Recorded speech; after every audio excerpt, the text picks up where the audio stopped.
Cuirass of the Falling Star is one of the best and most powerful exotic pieces of armour you can currently get in Destiny 2 for the Titan class. So Glorious Charge increases Thundercrash damage for middle tree Titans, turning you into a deadly missile, ready to take down bosses as quickly as possible in endgame PVE content.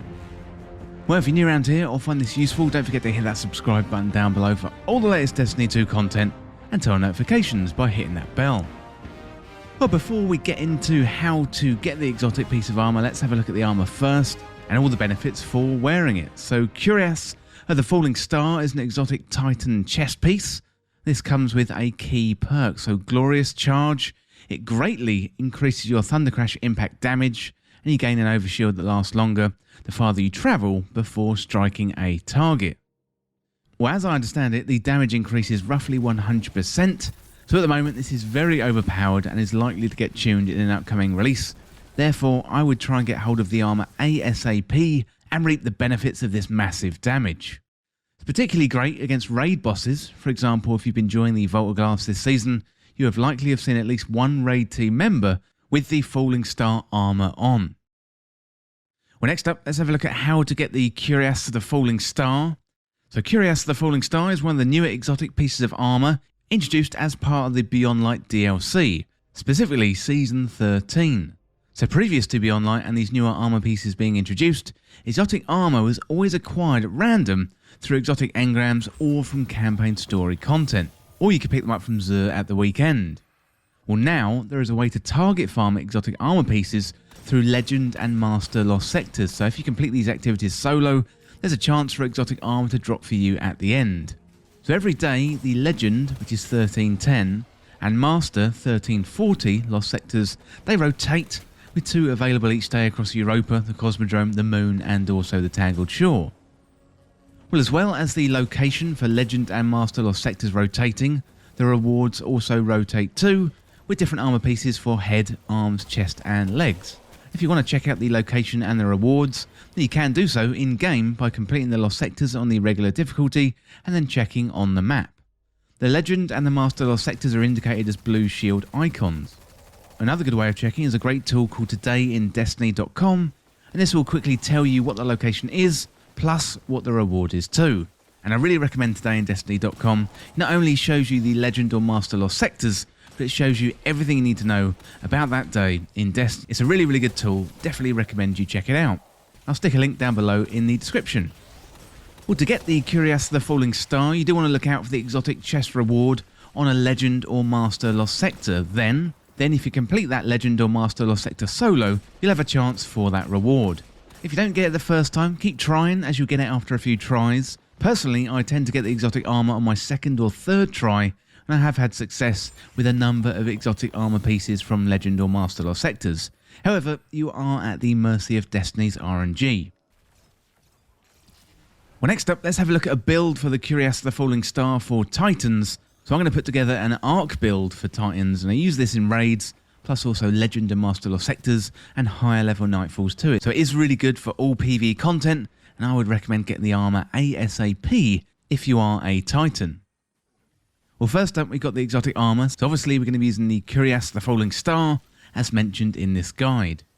Well, next up, the subclass. So for this build, I'm using Code of the Missile, which is Middle Tree Striker Titan. So for this one, we got Ballistic Slam. So after sprinting, leap into the air and press the melee button to slam into the ground and damage nearby targets.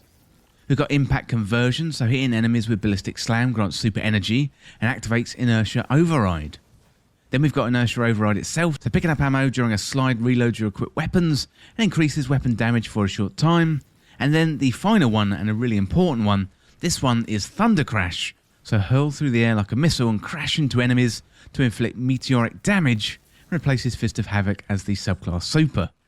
So the main benefit we're using here is the Thundercrash and doubling that damage with the Cuirass of the Falling Star. Well, next up, let's have a look at the weapons for the build. So first of all, in the kinetic slot, I'm going to be using Fatebringer. So Fatebringer is a legendary kinetic hand cannon with an adaptive frame. You can get this one from the Vault of Glass raid, and if you've got one with Firefly, then all the better. This one has been my main go-to kinetic weapon since it came out back in that Vault of Glass raid, and it's a 10 out of 10, definitely recommend it. Next up, I'm using the Salvager's Salvo. So this one is a legendary energy arc grenade launcher. which has a lightweight frame and it's great for the Arc theme, but also because of the perk combination. So here, I'm going to be using Demolitionist, so kills with a weapon give grenade energy, and also Chain Reaction, so each final blow with a weapon creates an elemental damage explosion.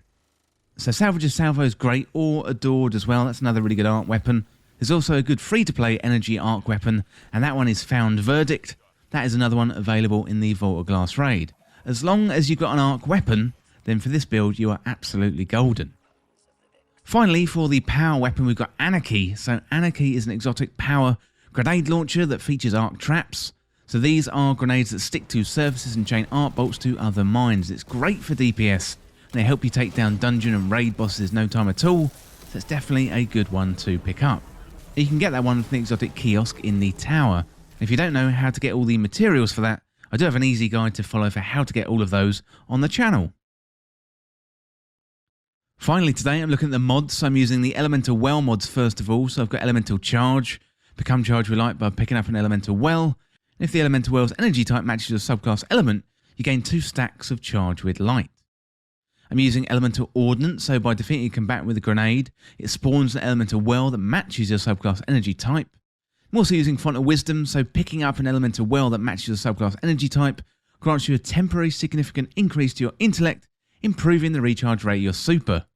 So given the Cuirass of the Falling Star increases your super damage, you definitely want to be getting your super up as often as possible, and this is going to really help with that. Then I'm using Breach and Clear, so when using a grenade launcher, damaging a boss or damaging a champion, or breaking a combatant's shield, it reloads your stowed weapons, causing the combatant to take increased damage for a short duration, and this one is available on the seasonal artifact in Season of the Splicer. It's a really, really good mod. If you're going to be using a grenade launcher, definitely recommend using Breach and Clear. Or you could be using Energy Accelerant, where your Dragonfly Chain Reaction and Firefly Explosions deal more damage. So if you're using Fatebringer with Firefly, and also Salvage's Salvo Chain Reaction, Energy Accelerant would be a really, really good mod to put on, and that is going to help you increase your overall damage output. Well, let me know down in the comments what you think of the Cuirass of the Falling Star. Let me know what you think of the build, and let me know which lost sector it dropped for you, and also how many times you have to do that lost sector before you got it to drop. Well, that is it for this guide for how to get the Cuirass of the Falling Star in Destiny 2.